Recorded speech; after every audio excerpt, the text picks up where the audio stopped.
કરીએ મોરબીની સ્થિતિ વિશે। મોરબીમાં આજે વરસાદના રેડ એલર્ટ વચ્ચે તંત્ર સતર્ક છે। આ સાથે જિલ્લાના પ્રભારી મંત્રી પ્રફુલ પાનસેરિયાએ પણ મોરબી પહોંચી ગયા છે અને તંત્ર સાથે સંકલન કરી સ્થિતિ પર નજર રાખી રહ્યા છે।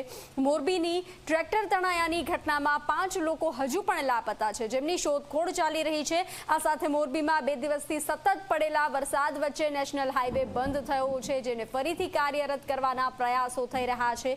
મોરબીમાં આજે પણ ભારેથી અતિ ભારે વરસાદની આગાહી હોવાથી મોરબીમાં એનડીઆરએફ, એસડીઆરએફ સાથે આર્મી પણ તૈનાત કરવામાં આવી છે।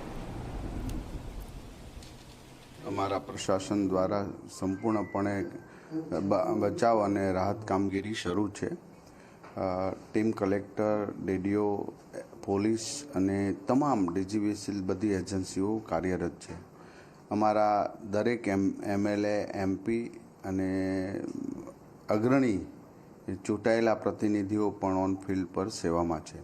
આજે મોરબીની અંદર મચ્છુ ડેમની અંદર જે કાલે પાણી છોડવામાં આવ્યું હતું એ પૂરું કંટ્રોલમાં છે।